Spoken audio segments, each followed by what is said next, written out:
Assalamu alaikum wa rahmatullahi wa barakatuhu. I hope you are all very well and your Ramadan is going well. Subhanallah, we are in the last 10 nights.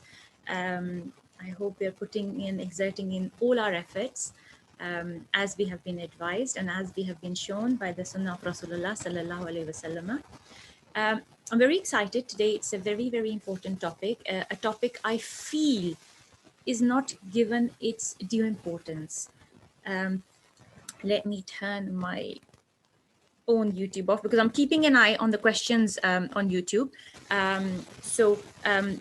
If you have any questions, feel free to put them in the chat or in the comments on the YouTube of what I'm going to teach today, inshallah. So let's begin.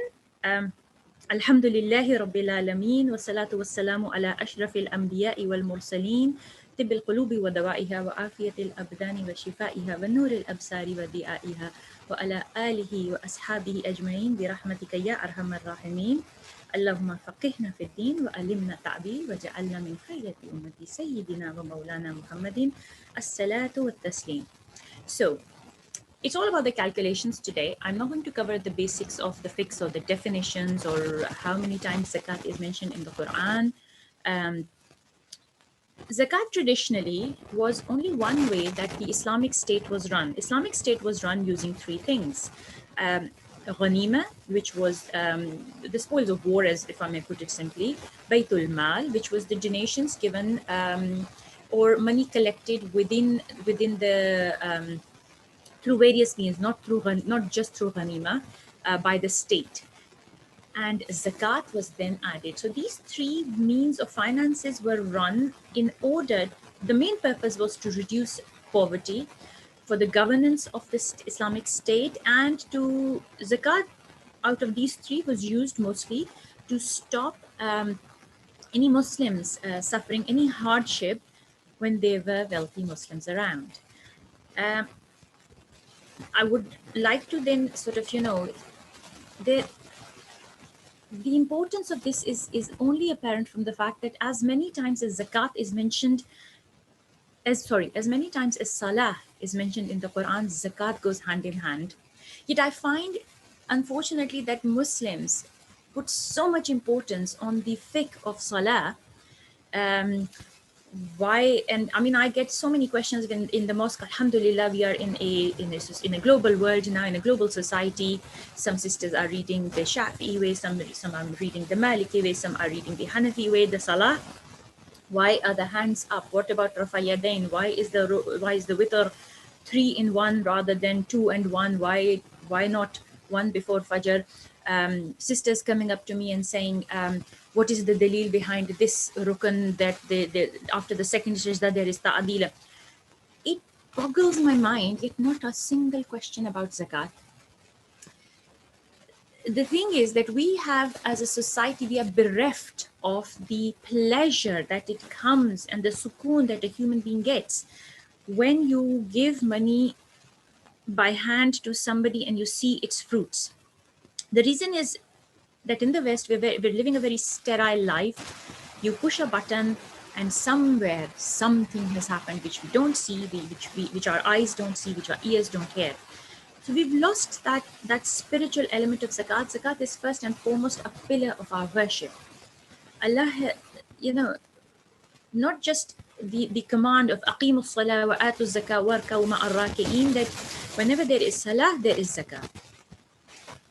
Allah commanded Rasulullah sallallahu alaihi wasallam, this is Surah Tawbah, verse 103, khuz min amwalihim, take from their wealth, sadaqatan, this is zakah, or charity, tutahhiruhum wa tuzakkihim, in order to purify not themselves but also their wealth. And of course, the beautiful verse continue, biha wa tuzakkihim biha, and so that you can purify them with it, wa salli alayhim, and pray for them. Inna salataka sakanul lahum wallahu sami'un alim. And indeed, the prayers of Rasulullah sallallahu alaihi wasallam, they give us great solace and great comfort. And Allah says in when Allah said قد أفلح المؤمنون الذين هم في صلاتهم خاشعون, verse continues, but then والذين هم للزكاة فاعلون. that they give zakat. Nowadays, because as our finances have become so complex, we struggle. Traditionally, zakat, every time you think of zakat, you think of gold and silver and jewelry. Nobody thinks of stocks and shares or pensions or zakatable assets because they're not trained in that way. And I think a lot of work needs to be done with the help of financial advisors, by the help of people who are professionally trained in dealing with pensions, stocks and shares, ISAs, trusts. And then Islamic scholars need to sit down, educate themselves about all of this first, then put on their zakat hat, and then see it from the zakat angle, not the other way around. But so what is zakat? Zakat is an obligatory yearly levy that is imposed on people who have nisab. Now I'm going to go into great detail of nisab when I'm doing the calculations. Nisab is traditionally calculated with gold. Today, nisab is £3,600 today, as I speak. Because today I got up and or I checked the rate of gold per grams on Google, price of gold in grams. That's all you have to put it down. And accordingly, if I have to tell you how I'll tell you how I'll work it out later, but that's it. If you have this amount of money, you need to start paying zakat to somebody who does not have this amount of zakatable assets, which I'm going to make very clear to you in a minute. Who is the deserving? So who has to pay? The one who has more than the nisab. Who has to receive it? The one who has less than nisab in zakatable assets, not in assets, in zakatable assets, okay? At the prescribed rate, as per rules laid down. We have 5 prayers. We have clear definition of how many fard in each of those 5 prayers, how many sunnah, what we should read, what we shouldn't read, clearly. Yet in the Quran, Allah does not classify the details of the 5 salah.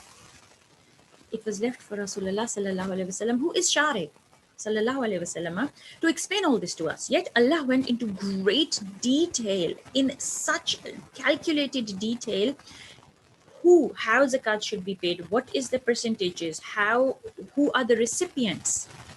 If such great detail was given in the Quran, why do we leave it up to the charities? So we click a button and then the charity is supposed to dispose it of.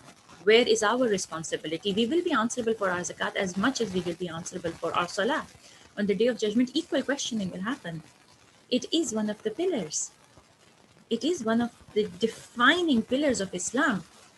Allah mentions who the zakat recipients should be. In this beautiful verse, again, Surah At-Tawbah, it is verse 60. إِنَّمَا الصَّدَقَاتُ لِلْفُقَرَاءِ. Okay, so I'm going to first read the verse and then I'm going to break it down. إِنَّمَا الصَّدَقَاتُ لِلْفُقَرَاءِ وَالْمَسَاكِينِ وَالْآمِلِينَ عَلَيْهَا وَالْمُؤَلَّفَةِ قُلُوبُهُمْ وَفِي الرِّقَابِ وَالْغَارِمِينَ وَفِي سَبِيلِ اللَّهِ وَابْنِ السَّبِيلِ. That makes 8. فَرِيدَةً مِّنَ اللَّهِ. It is a fard of our religion. Wallahu alimun hakim. Now let's open this verse up. Innama, indeed, there's no doubt, the sadaqat, here we are clearly talking about zakat, lil fuqara. Now who are the fuqara? The fuqara, this is where now you need to understand nisab very clearly. A faqir, or the fuqara are the poor, but they're not just poor. A poor can be a person who has less than, today, 3,613 to be exact, in terms of zakatable assets. So for example, he may have a house, he may have a car, he may have a shop that he runs, a small stall somewhere, in our countries back home. Yet he does not have enough stock in his shop to sell, or enough money in his bank account to buy stock to put in his shop to sell, less than 3,613 pounds. That is a faqir in terms of zakatable amount. Okay, so it doesn't mean that he's literally on the road. We're coming to that. That's a different category. So a fakir is anybody who does not have income surplus of nisab in zakatable assets. We cannot include his house that he lives in, or his cycle, or a rickshaw, or something that he drives, or such and such, or the clothes that he wears, things like that. So that's not, we can't include that. So that is a fakir. So the second one is, I hope everybody's understanding this. Yeah. The second one is the miskeen. The miskeen are the really needy ones.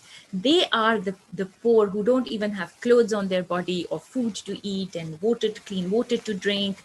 That is those are the masakin. Okay, definitely even far below. Forget about nisab. They don't even have a roof over their head. That's a miskeen. This category, وَعَامِلِينَ عَلَيْهَا. Now, the amilina alayha are the administrators of zakat. I need to bring this into attention that in the Western countries, this does not apply. The amilina alayha were government officials who are employed by the government to collect zakat, and then when the zakat complete money is collected, their wages, their salaries, and their living allowances is paid out of that. That is amilina alayha. These are government officers in an Islamic state who help manage the system of zakat. It does not apply to charities in the West. I will repeat that. It does not apply to charities in the West. And a lot of charities will take great offense in me saying this, but it doesn't. There are other ways to support charities for their internal function with donations, which can be always added, and charities are now becoming very clued on and switched on to ask for it a little bit more to help them run, because the amilina alayha are not, it doesn't apply in the West here. So the organizations that collect and distribute zakat in the West, not eligible. In countries where zakat is still collected and by the state, then yes, of course. Fourth one, وَمُؤَلَّفَةِ قُلُوبُهُم. This is very important. This is for the reconciliation of the hearts. مُؤَلَّفَةِ قُلُوبُهُم, for the reconciliation of their hearts. Zakat is given to some people to soften their hearts, to draw them closer to Islam and Muslims. Sometimes there are somebody who have just accepted Islam, and we find this a lot in the West, that they then become they're ostracized by their family, excommunicated. They go through financial hardships, whether their business goes down, whatever happens, they are eligible for zakat. Okay, zakat can be given to them, of course, as long as they don't have nisab and stuff. Zakat can also be given to somebody who is suffering to hardship, and you will use zakat money to give them ease, comfort, regardless of them having nisab or not, because at this point they are not Muslims. But in doing so, you are certain that it will guide them to Islam. So zakat can be used. That is al-mu'allafati qulubuhum. That's that category. Firqab is to get somebody out of slavery and bondage.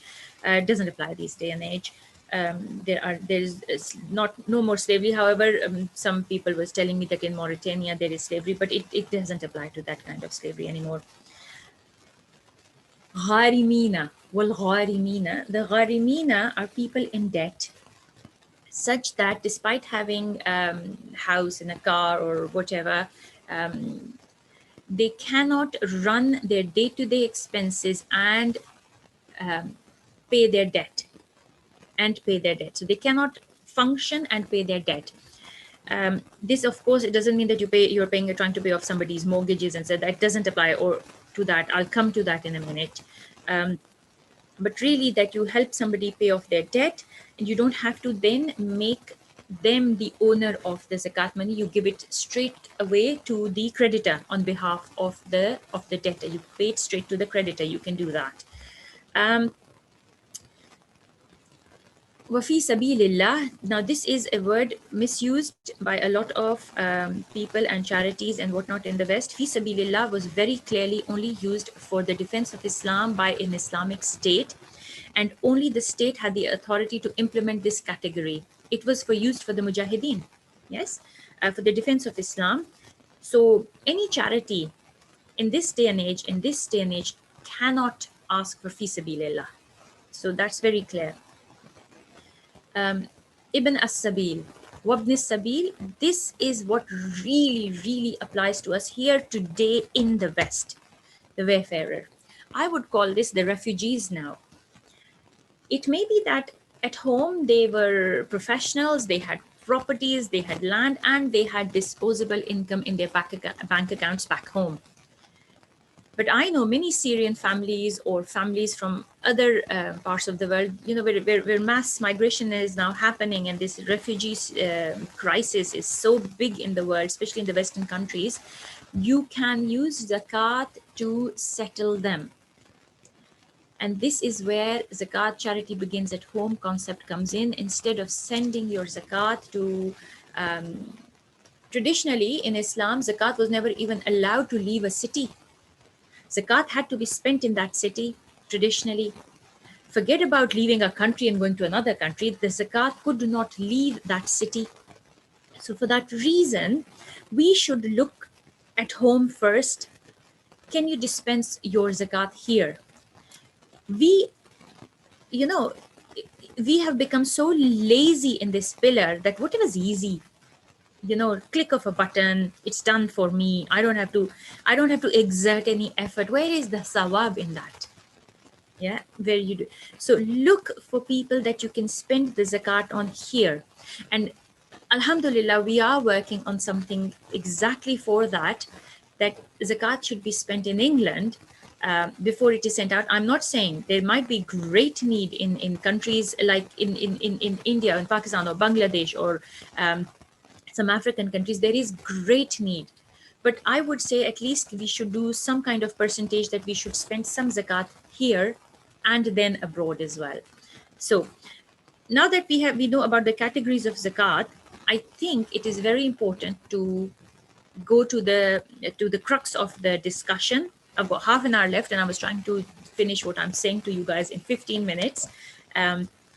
So let's actually go into the calculations, for which I need to stop share here, and let's share again, and let's see if I can get that going. Okay, so it will be a good idea to write this down, those who are listening and those who will watch the recording later, as most of us do, because we're at work or something. Firstly, let's understand nisab. Nisab traditionally was measured in gold. Gold was then we were taught about dinars or mithqal in the subcontinent, India, Pakistan, Bangladesh, Nepal, all of those areas. Gold is measured in something called tola. Yeah, and even jewelers today there will measure it in tola. Gold or silver, I would say let's just look at gold. 87.49 grams of gold makes nisab. Price of gold today is 41.30. You times that by 87 grams, that's 3,613 pounds. If somebody does not have zakatable assets worth 3,613 pounds, they can receive zakat. If somebody has more than that, they have to give zakat. If somebody has, you can turn around and say to me, what if somebody has exactly 3,613 pounds of zakatable assets? I keep saying this. I'm not talking gold, silver only here. I'm talking zakatable assets. Then they neither receive it nor they give it. Yeah, it's as simple as that. So if for those who are more interested in the subcontinent figures, 10 grams is 1 tola, because most ladies know how much tola of gold they have. I think it's called tole or something, yeah? That's the figure here. So you can then do your maths. It's zakatable is 7.5 and 52 of silver. But yeah, now what I want you to do is take a stock of your calculations, and I will go over each one of this in detail now. Let's assume, let's first see gold and silver. You will take your gold and silver to your jeweler. You will ask them to wait for you. I've got some questions coming up. I'm going to have Habiba. I can see your questions. I'm answering them as I come along. I haven't read it, but I think I'm going to answer them. So let's say you have gold and silver worth. I'm going to give you figures here, guys. Okay, so you've taken it to the jeweler. He's put it on his weighing scale. He has told you exactly how many grams of gold and silver you have. Yeah, you will then find out its price, its market value, which is today it was 43 something. So let's say you have let's write that down. You have 7,000 pounds worth of gold. I'm of course going to let's paint a scenario. This is a lady or a gentleman who has a business. In that business, it is let's assume it's an optician or something. They have a business in which they have some stock in the shop. They have a business account, they have a personal account, and they have all of this, which I'm going to say in front of you. Yeah, but they're self-employed. They are self-employed. So I'm going to now discuss this scenario with you, and then we can change scenarios. You can ask me questions. Okay. So let's say that they have cash, which is both in your business account. So both in your business account and in your personal account. Yeah. Let's say a total of, I'm going to put it down as 20,000 pounds. Yeah. So if you own a business, that's normal to have some money in your business account and then some in your personal account. Maybe let's say you had 10 in your personal and maybe 5 in your personal account and, 15 in your business account, something like that. Stocks and shares. Now, stocks and shares is worth, scholars are still studying this. Yeah. So the figures I'm giving you is our study to date. It changes. Yeah, it changes as we get more and more knowledge of how stocks and shares work. Now, I need to explain this to you. With stocks and shares, because this will be discussed in pensions as well as in ISAs, you need to understand something. If I can say that I have some stocks and shares in a company like Aston Martin, it's a car company.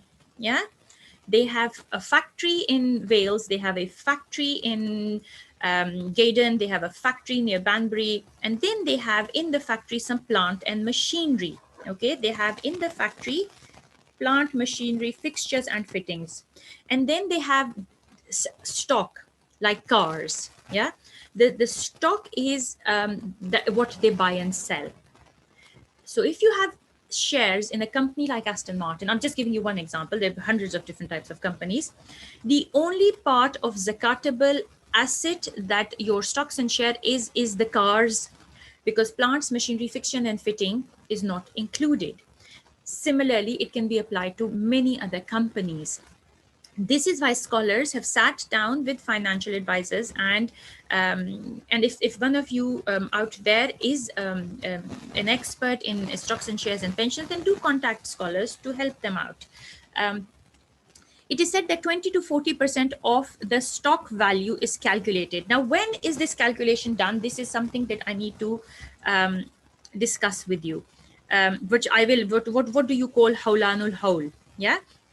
What do you call hawlanul hawl, or what is 1 year? What is your zakat date? It is definitely not Ramadan. The biggest misconception there is that zakat can only be paid in Ramadan, and it's somehow linked to Ramadan. It is, Ramadan was traditionally only to spend your sadaqah. Not zakat was traditionally always collected by the Islamic State around Rajab. So it could be spent in Ramadan. Yet we as a Muslim community, because of the charity sector, because of how we have become culturally, we forget about when zakat became due on us, and we just think of zakat and Ramadan as together. Never was that the case traditionally. So when does zakat become due? You have started earning or something, and suddenly you have become you are owner of nisab in Rabiul Awwal. Next Rabiul Awwal is when zakat becomes due on you, and every year zakat becomes due on you for the rest of your life every Rabiul Awwal. For you then to wait all the way to Ramadan to spend it is actually, you are keeping the money that does not belong to you, that tantamounts to stealing. The money is not yours anymore. That 2.5% that you're supposed, which I'm going to tell you now, is not yours to keep with yourself. Okay. So let's sort of, that was a digression. Sorry, guys. So let's say that this person has in stocks and shares, let's say they have about £5,000 in stocks and shares. In business goods, because it's an optician shop, there's a lot of business goods. So let's say that she has, or he has, £30,000 worth of glasses in their thing. Pension plan, actually, you know what, let me take the 20% of the thing first. So I have put down the whole amount of stocks and shares he had, but I am going to take, that is why I'm going to take the 40% of it rather than the full amount. I'm going to take 40%. You can take 20%, you can take 40%. I'm going to take 40% of it. So £20,000 times 40%, £8,000 of that is zakatable. Okay, I hope you understood how I did it. I'll write it here. Oh, that was this one. Sorry, I am doing the wrong one. So £20,000 was the cash. 5,000, and I will only take 40% of the 5,000 times 40%. So that's just £2,000. So the total was 5. That's how I've calculated the stocks. Business goods, a lot of money there. Pension plan, a big discussion can happen on pension plans. Look, pensions are of various types. You have to own the asset in order for it to be zakatable for you. You have to, I'll repeat this, you have to own the asset for it to be zakatable for you. There are certain pension plans, specifically the NHS pension, that you do not own that pension. There is no zakat on NHS pension that is accumulating because you at no point own it. Yeah. If it goes up and down, your pension stays stable. That is how you know you don't own it. Yeah. There is personal pensions, money purchase pensions, final salary pensions. You only take the contribution. So whatever you put each month in it, maybe you're putting £300 a month in it. Yeah. So you will times that by 12. That is your contribution. You will only take the contributions you make to the pension scheme for a final salary pension. However, personal pensions, and a lot of doctors, dentists, opticians, all of us, we have private pensions. These private pensions go in a pot. You own that pot. Yes, you own that pot, and there's a limit of 1.5 million for it. But because you own that pot, you can take, most scholars say 40 to 20%, but I incline to 20% because there are times that nearing, when you have worked a lot of years, you are going to max out on your pension, which is going to be 1.5 million. The pot, that's the limit for it, 1.5 million. Now, it is very difficult to pay zakat on it when you do not have that amount of fluid cash to pay that amount of zakat. So I then tend to say sort of 20%. Let's say somebody has now in their £50,000 in their private pot. So I'm just going to go on £50,000 in their private pot. I will times that by 20%. So that's £10,000 there. Okay. So that's how I have done it. So from £50,000, it just becomes £10,000. So that's how I have, so I will write 50 here times 20%. So that has become £10,000. Okay. Real estate investment, land and property that you own. Now, for that, I need to go into some sort of detail. Hang on, let's see what is happening in this YouTube thingy. Okay.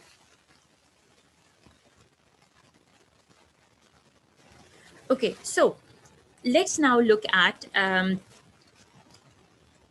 property. There are various scenarios, okay? If you have bought a property, let's say either in England or somewhere back home, a lot of people have property back home. If you have bought it with the intention of the sole purpose of your personal use, you have bought a holiday home. It is not zakatable. Remember, you can have 10 holiday homes, they are not zakatable. You can have 5 cars, 10 cars, not zakatable. You can have paintings, you can have household items that you use, none of them are zakatable except gold and silver. Except gold and silver. So, if it is for personal use in the house that you eventually want to build on, it is not zakatable. Okay? If when you bought it, you had no clear intention, at the time you thought, I'm going to build on it, years went by, you never built on it, you've let it dilly-dally, and eventually, let's say after quite a lot of years, you will sell it. You don't, because your intention when you bought it was not as a commercial property, you have no zakat on it until you sell it. When you sell it, of course, the money will become part of your zakatable calculations and you will calculate zakat on that. That's it. However, if you have bought a property and you are a property, you're in property trade, or you have bought a property solely for the intention for it to increase in value and then you're going to sell on it, then you have to pay zakat on it. So, I mean, there's an example written here. I've taken this from, one of my teachers. And according to his view, that let's say if the value increased from 10, when you bought it, it was for 10K, the value increased to 20K, your zakat is due on the 20K. Okay, after a year, your zakat is due on the 20K. So I hope that has made things. So people who have a few holiday homes, not zakatable. A few people, okay, rental properties, you pay zakat if it's a long-term let. You bought a house purely with the intention of putting those houses on rent, then the zakat is only due on the rent, of course, minus expenses, which I'm going to discuss in a minute. So we're coming to that, yeah. Real estate, let's say this lady, bless her, she just has a house that she lives in. The business property is not zakatable. So her business premises, her plants, her any machinery that she has in or he has in the business, any fixtures and fittings that she has in the building of the business is not zakatable. The only thing that is zakatable is the stock inside it. Okay. So let's say she does not have any real estate investment. Account receivable is somebody owes her. Her friend owes her £500. Her friend took her some money from her and she owes her £500. Profits from dividends, these are that you have both trusts and dividend. The dividends that you get, you only pay zakat on that. Let's say she doesn't have it. Let's say then she has invested in an ISA and now her ISA has built up to £5,000. Okay. So that's basically all that she has. The house that she or he lives in, I keep on saying she because it's sisters who keep asking me, so I'm reverting. My brothers, you're all included. The house that you live in, no. Furniture and household, no, not zakatable. Car, 1 car, 2 car, 3 cars, no. You have invested in diamonds and precious stones, not for business, sorry, I used the wrong term. You have it for personal. They are your jewelry. No zakat on it. Plant, machinery, fixtures and fittings. Like I said before, no zakat on it. This can be in your factory. This can be in your shop, this can be in your business. There is no zakat on it. Okay. Collectible items, stamps, paintings, expensive paintings and stuff which you have not bought as a trade. This is not trade, this is not business. You bought it to put it in your house. So this is, I think, Habiba, answering your question that you were asking me. There is no zakat on that. Okay, loan debtors, that somebody is going to pay you some money back. Livestock doesn't apply. I'm not going to go into livestock. I don't think many of us owns, livestock for business anymore. And certainly not unless we are farmers, and then they have detailed way of paying zakat on that. So that is the total. So let's actually, before I move on, let me just quickly do a total here, and we will take it from there. So we have 20 plus 7 plus 2 plus 30 plus 10 plus 500 plus 5,000. So that has made me have total zakatable wealth. This is complete asset at the end of the year. 1 year has passed before you paid your zakat. So I will put it down as 74,500. Okay. So that is the total zakatable wealth. Now you have to deduct your liabilities. This is where you have to put on how much you need to minus. Okay, bear with me a second. Let's see what is happening here in the.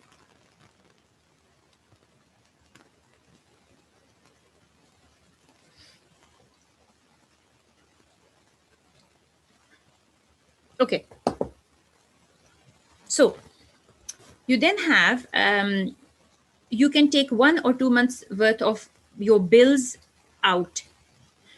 That includes any rent you owe, any mortgage payments you owe, any so for example, so if I say to you, oh, you can only take out 1 month, but if you owe somebody money and you've said that, oh, I'm going to pay it off, this is your business expense that you're paying some suppliers, or you're paying some bills that you have, but you say no, in the next 2 months I'm going to pay it off, then you deduct both months, 1 month or 2 months, it doesn't matter. These are immediate outstanding bills. If you're in May and your July tax bill is coming up, yeah, you're self-employed, you pay your tax bill in January and in July, you take out your July tax bill from it. You take out that July tax bill, okay? You also have to add to it, without expecting any reward back, is any interest that you have accrued. You will have to add that as what you're going to just pay out without, because there are some amount of interest almost always invariably collects at the end of the year in your savings account. So you just have to get rid of it, okay? And that's not zakat, that's not sadaqah, that is something that you just cannot have. You give it away without expecting any reward from it. Long-term debts are like you've got some machinery that you've bought it on lease payment, and this is your lease payments and stuff. So you take out your lease payments, you take out your any monthly payments that you have for your business or for your house or something, student loans, all of this. So all of this you deduct. How much of it can you deduct? 1 to 2 months, or any immediate. Like you're in May, but the tax bill is due in July, take it out. Yeah, take it out.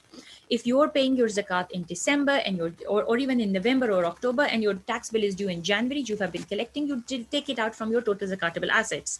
So let's say the mortgage for 2 months is for 1 month is 500. So let's say that's £1,000 for 2 months. I've just put it there. Outstanding bills, because you owe a supplier something like £20,000, because that's the value of your of what you owe the bills.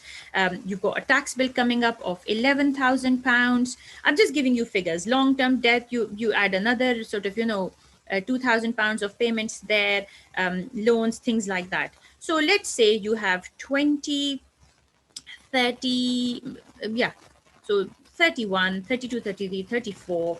Let's put another 1,000 there, and let's say that you've got £35,000. That is your liabilities, immediate liabilities. Okay, these are your immediate liabilities. You do the net. So it would have been easier if I would have left it to 70, no? Then I would have just had 35. Never mind. So we have that. Let's minus 35 from that. So you have 39,500. 39,500. Now you times this by 2.5%. I cannot stress this enough, that people really need to do it right down to the last penny. So I will times that by 2.5%. It's £987.50. You have to be accurate right down to the penny, please. When we stand up for our fard salah, we don't read, oh, today I'm going to read 3 fard for Zohar and tomorrow I'm going to read 5 fard for Zohar. No, it is specified. That's how specific it is. So that's why you have to calculate your zakat right down to the last penny. And look how little it is. Do you see? And I may have exaggerated some of these expenses. Maybe the immediate expenses are not 20 grand. Yeah. Maybe they are 10 grand, and you end up having, if you own a business like that, and you end up owing something like, 3,000 pounds in zakat, that's nothing. But then dispose of it with great caution. Only to the 8 recipients, you have to make somebody an owner. So it has to leave ownership from an owned pot to an owned person. I get questions like, can I pay it for a water well or something? No. Can I pay it for a masjid? No. Can I pay it for a madrasa? No. Can I pay it for a hospital? No. None of that. Unless there's ways around it that there are people like in Pakistan, a lot of madrasas, what they do is they take one of the, they make the orphans the owner of the money that you have given them, and then the orphan gifts it to that orphanage. That's how they have got around it. But we're not here in Pakistan, so we have zakatable ways to dispose of our zakatable assets. Everything.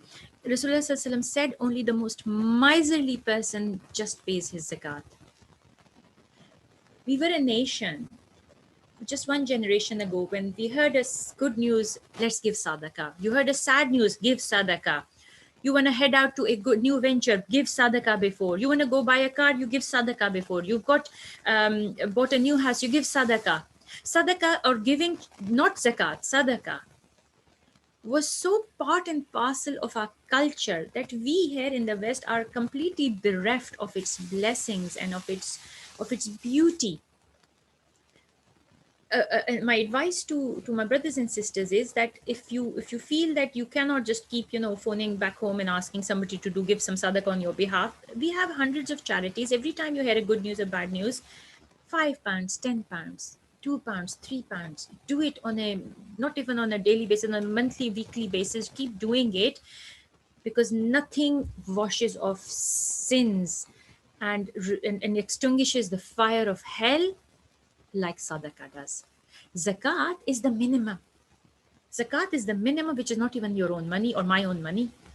So that is sort of, what I have done with calculations. I have told you who you need to pay it to. The last thing that I need to cover, because I only have 3 minutes left, is when does zakat become due? So let's say that you started earning, we call the word, it is called hawalanul hawalan ul hawl. It is 1 lunar year has passed. Now in that one, let's say your zakat, you started, you got your first job in January, on the 30th of January. Not, you didn't get the job, you get your first paycheck. Yeah. Your first paycheck in 2019. Yeah. Your first paycheck, and it got you over nisab. That was your very first paycheck. I'm giving this for the youth now. I mean, us lot, we're seasoned in this. On the 30th of Jan, this is not 30th of Jan, you have to find out the Islamic date. Okay. You have to find out the Islamic date, because your zakat becomes due 12 lunar months post this date. 12 lunar months. So if, let's say, that was the, let's say that was the 10th of Zilhijjah. Yeah, it was the 10th of Zulhijjah. Yeah.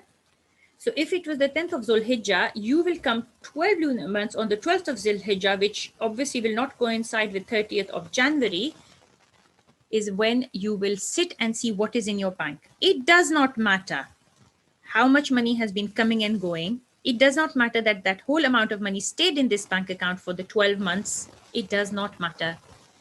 You will look at the 10th of Zulhijjah in the next year, what you have in front of you.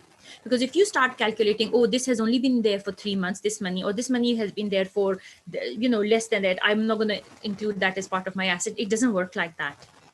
At the tax date, you have to pay the tax. On the zakat date, that's when you calculate. So that's I hope I have answered that sort of question. I'm just going to now see, I'm just going to go onto YouTube now and see what sort of questions, if any, and then inshallah I will conclude. I'm almost on the thing. Usama, can one not pay, let me stop her. Can one not pay extra so they to avoid underpaying? 100%, Usama, that goes without saying. Always pay more. Always pay more. It's like we read sunnah and nafal salah. So whatever we have shortcomings in our fard salah is looked after by the nafal salah. We're going to track back what actual date became eligible to use. 100%. Please look back, because zakat is like your fard salah. You have to fulfill your fard before we pass away. So we have to fulfill our zakat before we pass away. Yeah. Okay, let me quickly go back up now. So I have Habiba. I have a few questions.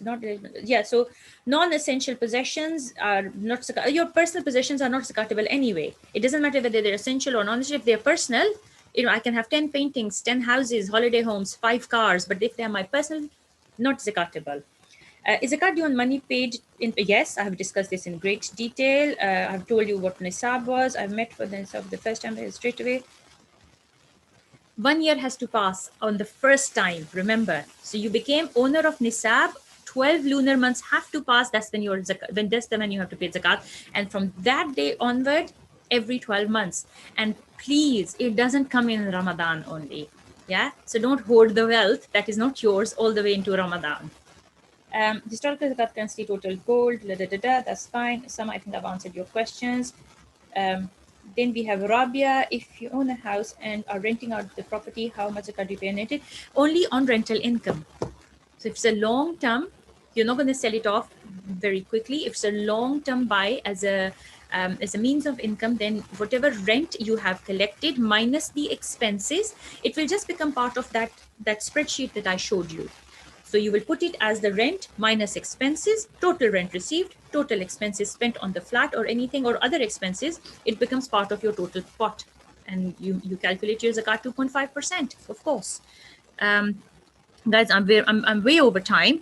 So if there are no other questions, if I don't see any typed questions now, inshallah, so I will log off. But the recording is there. Go onto the sheet of where I have written everything down. Use that in your own template. And every year, just use the same template, calculate your zakat and pay it. Inshallah, I'm really hoping this was helpful. We are going to do a lot more lessons like this on zakat, inshallah, and help people calculate their zakat. We're also working on this arbitrary figure of only 1 month expenses can be reduced or 2 months expenses can be removed. These are also not set in stone.